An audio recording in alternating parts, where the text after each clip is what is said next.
Well, the Finns, and especially the people of Hamina-Kotka, aren't the only ones who are sceptical about whether sanctions are the right way to go. Tobias Baumann from the German Chambers of Industry and Commerce joins us now. He heads the division on Russia and Eastern Europe. It's good to have you with us.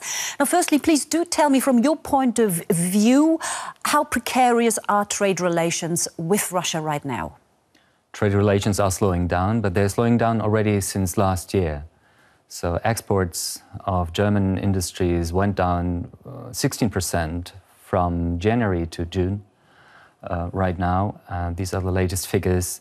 But that's all related more to the economic slowdown in general, and not necessarily to the sanctions. So those sanctions that were the first ones that were imposed in July, they haven't really kicked in yet. We'll have to wait and see what happens when we get the August figures. But now there's talk about new sanctions. I mean, what do you make of all those sanctions in general, especially as those that were imposed so far haven't really helped to solve that conflict? Well, they're a signal. And they're a clear signal to the Russian leadership. Of course, they don't solve the conflict because they are not responsible for the conflict. Well, economy is not responsible for the conflict.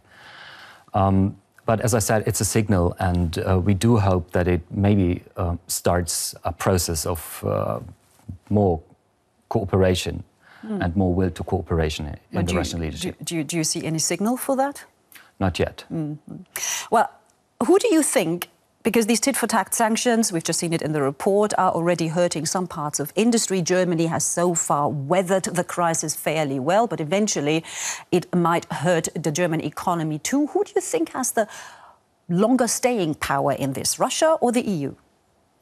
Well, I'm quite convinced that the EU has the longest stay, and that it will harm the Russian economy. As we see that economy is running down, and the ruble is going down, and the stock exchange is going down, investment will stop, growth will stop.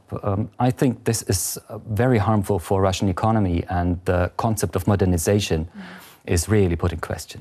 Now, if you say that the EU has the longer staying power, what about Putin? I mean, what scenario do you think could open the door in order to reconciliate again without Putin losing face in this? That's a very difficult question, and it's not an economic question, of course. Well, it's clear that he has to go out, well, Russia has to go out from eastern Ukraine. And it also would have to go out from Crimea. This is an illegal annexation. This is quite clear. But, well, I don't see that in the nearest future. So we can only hope that economic sanctions will do the trick. Tobias Baumann, thank you very much for joining us.